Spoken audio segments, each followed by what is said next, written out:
அவங்க என்ன செய்றாங்கன்னா, இந்த மிரட்டல்ங்கிறது எங்கள்ட்ட வச்சுக்கிறாத. குறுமுச வந்து 100 வருஷம் ஆனாலும் உன்னால திறக்க முடியாது. அது எங்க கண்ட்ரோல்ல இருக்கும். பேச்சுவார்த்தை நடத்தி ஒரு கண்ணியமான முறையில பேசணும்னு சொன்னா, வா நாங்க எங்க டிமாண்டுகள கேட்டுக்கிட்டு பண்ணணுமே தவிர, நீ ஆர்டர் பண்ணக்கூடிய வகையில உள்ள பேச்சுவார்த்தைக்கு நாங்க வரமாட்டோங்கிறாங்க. அப்ப இந்த தாக்குதலுக்கு வந்து அவங்க அஞ்சல, பயப்படலங்கிற ஒரு விஷயத்த பார்த்துறோம். அதுக்கடுத்து என்னன்னு கேட்டா, நடந்த சில நிகழ்வுகள பார்க்கணும். ஏன்னு கேட்டா, அமெரிக்கா இவ்வளவு வல்லரசுன்னு சொல்லக்கூடிய அமெரிக்காவுடைய F-35ங்கிற விமானத்த வந்து சுட்டு தள்ளியிருக்கிறாங்க. F-15ங்கிற விமானத்தையும் சுட்டு தள்ளியிருக்கிறாங்க. அவங்க குண்டு போட வந்த விமானங்களை வந்து அவங்கள தாக்குறதுக்கு எந்த ஆயுதமும் இல்ல ஈரான்டன்டாரு. அடுத்த நாள் என்ன செய்றாங்கன்னா, விமானங்கள சுட்டு வீழ்த்திடுறாங்க. வீழ்த்தின பிறகு அந்த 2 விமானிகள் அதுல இருப்பாங்க. அந்த விமானத்த சுட்டோனே என்ன செய்யும்னா, அது தூக்கி 2 பேரையும் வீசிரும். பாராசூட் ம், வழியாக ம். என்ன செய்வாங்கன்னா, கீழ இறங்கிருவாங்க. அதுல ஒருத்தன் வந்து ஓஹோ! எ ஈரானுக்கு வெளிய போய் விழுந்துட்டான். அவன புடிச்சுட்டாங்க. இன்னொருத்தன் ம். ஈரானுக்குள்ள விழுந்துட்டான்னு சொல்லி, அவன மீட்க போறோம்னு சொல்லி ஒரு நடவடிக்கை ஒண்ணு எடுத்தாரு.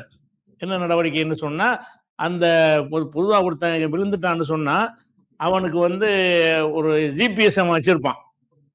அவன் ம். இருக்கிற இடம் வந்து ஈரான்காரங்களுக்கு கண்டுபிடிக்க முடியாது. ம், அமெரிக்கா ம், கண்டுபிடிக்க ம். முடியும். ஏன்னு கேட்டா, அவன் அந்த ஜிபிஎஸோட அவங்களுக்கு தொடர்பு இருக்கிறது. ஆமா, ஆமா, ஆமா. எந்த இடத்துல இருக்கிறான்னு கண்டுபிடிச்சு, 155 விமானங்கள அனுப்பி, 1 விமானம் 2 விமானம் இல்ல. 155 விமானங்கள அனுப்பி, அவன் எந்த இடத்துல இந்த சிக்னல் குடுக்குறானோ, அதை பார்த்து அந்த இடத்துல கயிற கட்டி ஆள தூக்கிட்டோம்னு சொல்றாய்ங்க. அவர நான் காப்பாத்திட்டு வந்துட்டோம்னு. காப்பாத்திட்டு வந்துட்டோம்னு சொல்றதுல பெருமை இல்ல. விமானத்த சுட்டுட்டானா இல்லையா? சுட முடியாத ம். விமானம், ரேடார்ல சிக்காத விமானம், அது யாராலையும் பார்க்க அது முடியாத ஜிபிஎஸ் இல்ல ஜிபிஎஸ் தொழில்நுட்பத்த பயன்படுத்தி ஏதோ கூட்டி வந்துட்டீங்க. ஆனா விமானம் சுட்டு வீழ்த்தினது ஈரானுடைய வலிமைய தானே காமிக்குது. வலிமை தானே காட்டுது.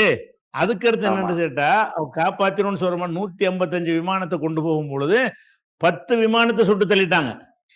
அதோட அரண்டு போய் 155 விமானம் திரும்பி வந்துருச்சு.